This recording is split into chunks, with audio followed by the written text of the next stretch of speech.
If you watched the Indiana Fever's nail-biting win over the Seattle Storm, you probably thought, wow, what a finish. They pulled it off. But if you looked just a little deeper, you'd see the cracks. Cracks that go beyond a close game. Cracks that don't show up on the scoreboard, but scream out from the tape. And at the center of it all, Sophie Cunningham, veteran sharpshooter, emotional leader, and the only person on the floor who looked like she actually knew what was going on. Let's just call it what it was. A masterclass from Sophie that the Fever completely ignored. If you're here for the real story and not the filtered version, subscribe. And if you're sticking around for the next meltdown, you better definitely subscribe. She went 4 for 5 from 3. That's 80% from deep. 8-0. And while the rest of the team threw bricks from every corner of the floor, specifically a brutal 0 for 17 from behind the arc, they kept launching. Contested shots, early shots, wild shots, all while Sophie stood on the wing, wide open, hands up, waiting. You could see the frustration building with every possession. Sophie wasn't throwing tantrums. She wasn't yelling. But the body language? Icy, controlled, professional. She'd sprint back on defense after being iced out of another offensive set and then calmly lock down her matchup. A full-grown adult in a gym full of chaos. And the kicker? They almost lost the game. Because even with Sophie putting on a shooting clinic, the Fever's offense devolved into hero ball and Hail Marys. No adjustments. No ball movement. No recognition of who was hot and who was absolutely freezing. If you were just watching the score, you'd think Indiana pulled out a gutsy win. But if you were watching the game, you saw a team that got lucky and a player who deserved better. Let's talk about Kelsey Mitchell, veteran, fan favorite, and usually reliable scorer. But this game, she went 3 for 16 from the field and a ghastly 0 for 8 from 3. That's not just a slump. That's a red siren. But instead of rotating looks or shifting the fence toward the one person clearly locked in, Sophie, Mitchell kept firing. Over double teams. Off balance. And with full offensive sets designed to put the ball in her hands. And where was the coaching staff? That's the million-dollar question. Because Coach Stephanie White had every opportunity to call timeout, regroup, and run a single play through her hottest shooter. Didn't happen. Not once. It was as if Cunningham's 80% clip wasn't even on the scouting report. That's not just bad strategy. It's a total breakdown in basketball IQ. Because any coach, any teammate, any semi-conscious fan in the building could see the obvious. You ride the hot hand. That's rule number 1 in any game, at any level. And yet, possession after possession, the Fever stuck with a broken game plan, leaving Sophie to catch and wait while others played hero. And look, Sophie didn't come to Indiana to be a decoy. She came here to win. She's a veteran. She's been in the playoffs. She's battled through injuries. She knows what championship-caliber basketball looks like. And more importantly, she knows what it doesn't look like. Spoiler alert. It doesn't look like one player jacking up shots while the actual shooter gets ignored. This isn't a chemistry issue. This is a system failure. And Sophie's body language after the game said it all. She didn't throw anyone under the bus. She didn't rant. But in post-game interviews, she let a few words slip that hit harder than any headline. I'll always be ready when my number's called. Just hoping it gets called a little more. Subtle, professional, but devastating. And guess who else noticed? Caitlin Clark, the rookie phenom, the league's biggest story. She looked visibly frustrated on the bench during several late-game possessions, watching teammates ignore wide-open looks in favor of contested jumpers. You can see it in her face. This isn't how you win games. Because here's the irony. Clark and Cunningham should be the Fever's dream pairing. You've got the most electric passer in the game and one of the most reliable shooters in the league. Run some motion. Create some spacing. Let Clark penetrate and kick out to Sophie. It's simple. It's basic basketball. It's how you win. But instead, the offense turned into isolation and wasted possessions. At one point, Cunningham had gone 3 straight quarters without a design play. 3 quarters, while shooting 80% from deep. That's not just questionable, it's inexcusable. And this isn't a one-off situation. This is a second, maybe third, game where Sophie's been the most efficient player on the floor and still treated like an afterthought. It's starting to look less like a mistake and more like a pattern. And if you're Sophie, that's infuriating. Because when you're busting your tail on defense, hitting your shots, leading by example, and still getting iced out, it's not just disrespectful. It's demoralizing, especially when it's coming from a team you chose. Remember, Sophie joined the Fever in free agency. She could have gone anywhere. She chose Indiana because of the potential, because of Clark, because of Mitchell, because of the idea that this team was building something real. But if this is how they handle their vets, if this is how they respond to big performances, that potential doesn't mean much. And this might sound dramatic, but let's be honest, these are the kinds of games that fracture locker rooms. It starts small, missed rotations, ignored open shots. Then it turns into side eyes during film. Passive-aggressive post-game comments. Eventually, it's resentment. It's mistrust. It's veterans looking at the coaching staff like, why am I even here? Sophie's a professional. She's not going to air out publicly. But if things don't change, and quickly, you better believe the tension's going to grow. And when veterans stop believing in the system, the locker room goes cold. Let's talk about solutions. First, run plays for Sophie. Period. You've got a sharpshooter hitting 80%. Use her, whether it's pin-down screens, staggered cuts, or simple pick-and-pops. Get her open and feed her. Second, hold players accountable. If someone is 0 for 8 from 3, sit them down for a few minutes. That's not punishment. That's strategy. Third, elevate the basketball IQ. The team needs to learn to read the game in real time. When someone's hot, they get the ball. That's how winning teams operate. And finally, give Sophie the respect she's earned. She's not just a role player. She's a veteran leader. She deserves to be treated like one. Because here's the truth. Sophie Cunningham isn't just playing well. She's holding the team together. She's doing the dirty work. Spacing the floor, anchoring the defense, and still showing up with a smile when the offense runs like a broken record. But no one can do that forever. Eventually, even the most loyal teammate gets tired of being overlooked. So if the Fever want to salvage their playoff hopes, if they want to build something real this season, they need to fix this now. Because the scoreboard might have shown a win, but if you were watching closely, you saw the real story. A team ignoring its best option. A coaching staff asleep at the wheel. And a veteran quietly dropping bombs. Not just from beyond the arc, but in the subtext of every post-game comment. And Caitlin Clark? She saw it all. She's smart enough to know when something's broken. The question is, will the Fever fix it before it's too late? What we witnessed in the Seattle game wasn't just about bad shot selection or questionable rotations. It was a symptom of something deeper, a team that doesn't seem to know who it is or who it should be building around. Sophie Cunningham's performance wasn't just hot shooting. It was a moment of clarity, a veteran stepping into a void of leadership and doing exactly what she was brought in to do, produce under pressure, space the floor, and make winning plays. But the issue isn't that Sophie was great. It's that the team didn't recognize it in real time. And that points to a culture problem. Great teams don't just ride the hot hand. They recognize it. They're selfless, adaptive, and mature enough to pivot mid-game. They trust each other. And when a veteran is clearly in rhythm, they feed her. But the Fever? They look confused, like they were running on a preloaded script instead of reading the game in real time. Cunningham was cooking, and yet there wasn't a single timeout adjustment. No new sets called for her. No clear message sent that she's the one tonight. That a disconnect between players, coaches, and on-court leadership. And speaking of leadership, where is it? Caitlin Clark has all the makings of a future franchise face, but she's still a rookie, still learning the league, and still figuring out when she can take over versus when she has to defer. Kelsey Mitchell has seniority, but has been wildly inconsistent. Meanwhile, Sophie, who brings playoff experience and elite decision-making, is stuck being the quiet glue when she should be treated like the North Star. In moments of crisis, the Fever need a voice. Someone say, "This isn't working.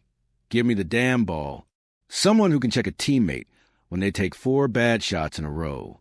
Someone who can pull the coaching staff aside and say, "Why are we ignoring the only thing that's working?"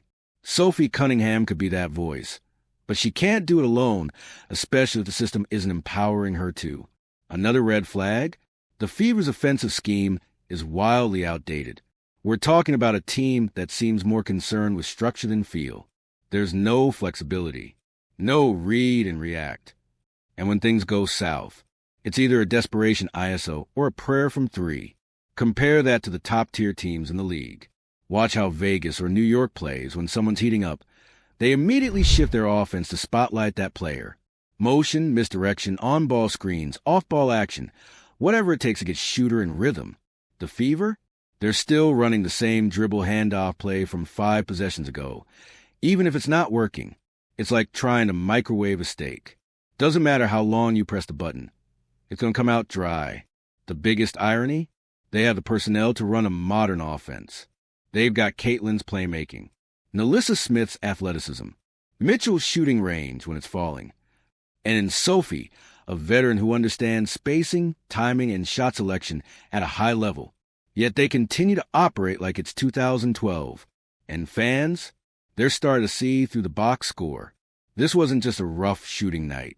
It was a red flashing light. The Fever can't read the moment. The team is so concerned with sticking to the plan that they've forgotten how to adjust.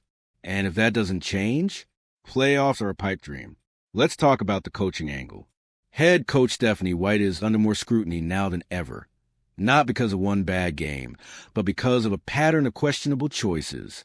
Leaving Mitchell in when she's clearly off. Not calling timeouts during momentum shifts. Failing to create late-game possessions with structure. Not running a single high pick and roll for Caitlin Clark in the closing minutes, despite that being her most lethal weapon in college. And worst of all, not giving Sophie the green light. What's the point of having a hot hand if no one's going to use it? Sophie shot 80% from 3. Do you know how rare that is? On a national stage, that's the kind of performance that should be the centerpiece of post-game interviews. Instead, it was barely a footnote. She was a background player in her own breakout night. And let's just address it. The optics are bad.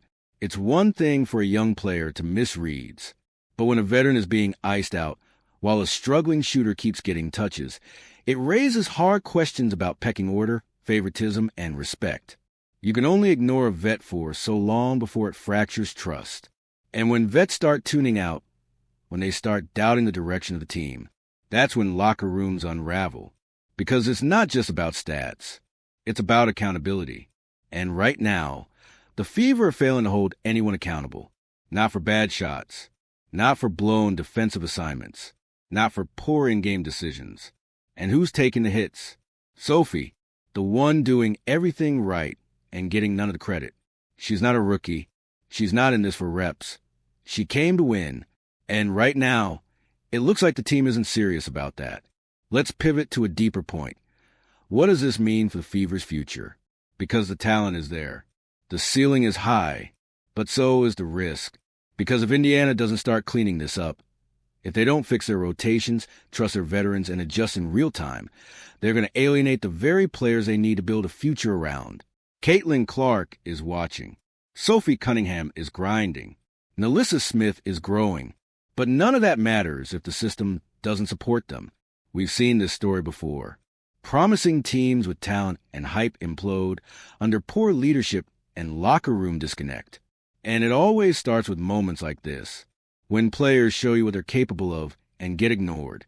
If the Fever want to flip the narrative, they need to stop coasting on potential and start showing intentionality, real game plans, smart decisions, and most importantly, respect for performance. You can't build chemistry on vibes. You build it on trust. And right now, Sophie has every reason to question that trust. The scary part? She hasn't even made a scene. She hasn't ranted to the media. She hasn't thrown shade. She's been professional, focused, deadly from deep. But that silence, it's starting to feel loud. Because when veterans start quietly checking out, that's when teams lose their edge. And the Fever? They're standing on that edge right now. So what do you think? Is Sophie being disrespected? Are the Fever sabotaging their own momentum? And how long before this explodes into something the league can't ignore? Drop your take in the comments. Subscribe if you're here for the hard truths, and stay tuned, because this isn't just about one game. It's about whether the Indiana Fever is serious about becoming a real contender, or whether they're just playing pretend, while their best assets go unnoticed. And if they don't wake up soon, the next big three Sophie hits might be in a different jersey. Now look at the Fever. One night Kelsey Mitchell is a go-to scorer, even when her shot isn't falling. Another night, Caitlin Clark is expected to be the floor general and the bailout scorer. On rare occasions, Nalissa Smith flashes dominance in the post. And Sophie? She oscillates between spot-up shooter, off-ball decoy, and occasional closer, depending on the mood of the coaching staff and whoever happens to be holding the ball. It's chaos disguised as flexibility. The lack of defined roles is especially damaging for a veteran like Sophie Cunningham. She isn't some plug-and-play rookie. She's not here to figure it out. She knows exactly who she is as a player, a floor spacer, a tone setter, a momentum killer for the other team. She's the kind of player who doesn't need to take 15 shots a night. But when she's on, you feed her until the rim closes. The problem? No one on the Fever seems empowered to make that call. Not the coaches. Not the on-court leaders. Not even Caitlin, who, despite her basketball IQ, is still stuck balancing rookie humility with the weight of being a national phenomenon. That vacuum of leadership is dangerous, because in moments of uncertainty, the ball always finds its way into the wrong hands. The offense devolves into last-second hero ball, poor reads, or forcing the issue with players who are clearly off.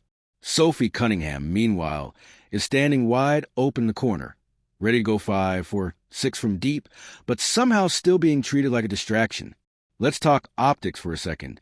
We live in an era where fans break down every possession on social media. Shot charts, freeze frames, heat maps. They see who's getting open, who's being ignored, who's throwing their hands up and not getting the ball. The footage doesn't lie. And in this particular game against Seattle, it told a very specific story. Possession after possession, Sophie was visible on the perimeter, uncovered, squared up, ready to fire, and teammates didn't even look her way. The camera caught it. Fans clipped it. Analysts posted it. That moment is now living on the internet forever. And here's what that does.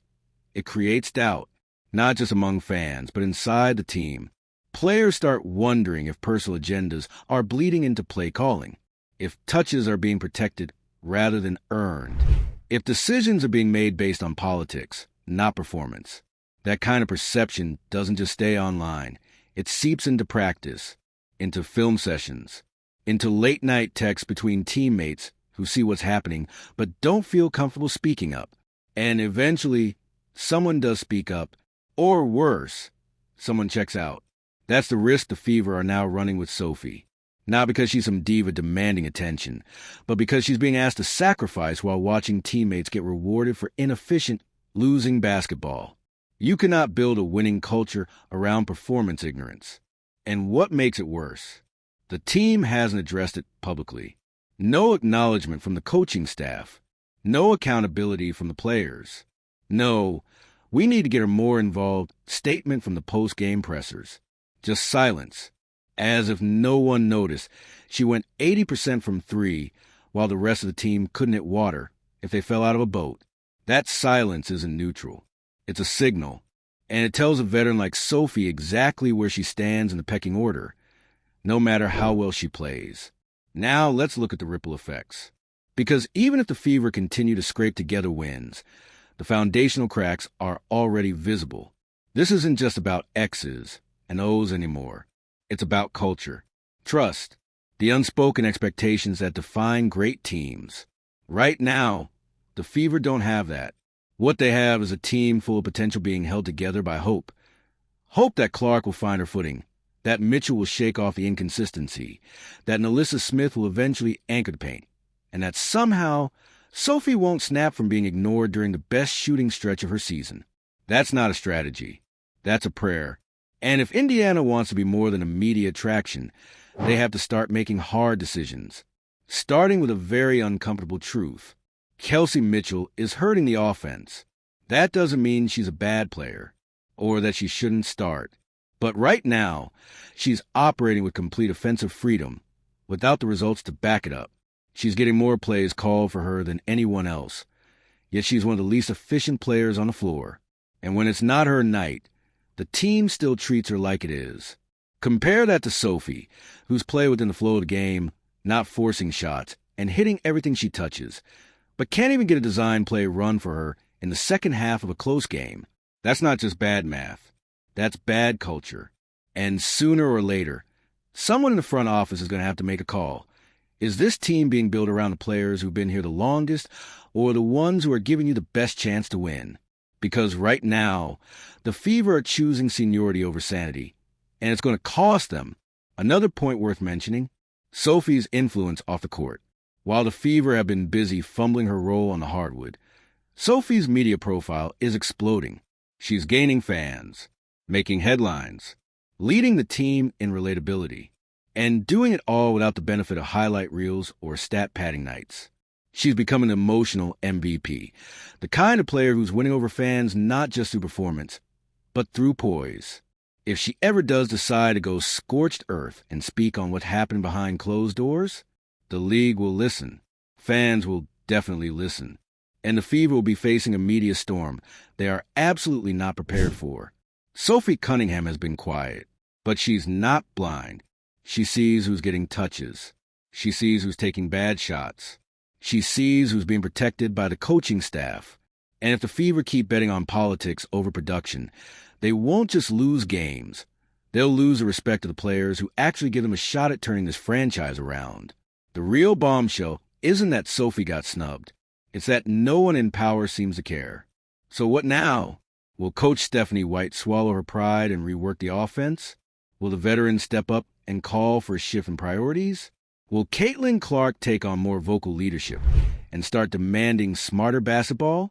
Or will Indiana keep letting talent rot on the perimeter while praying their broken offense figures itself out? Because here's the truth no one wants to say out loud. Sophie Cunningham is playing like someone who's not just trying to win games. She's trying to prove a point. And if the Fever keep missing that, someone else will pick her up, listen, and win. Let us know in the comments. How would you fix the Fever's chemistry? Who should be getting the ball late in the game? And are we watching the slow-motion exit of the Fever's most reliable player? Subscribe for more behind-the-scenes chaos and stay locked in. Because if this team keeps ignoring Sophie Cunningham, she might not be around to save them next time.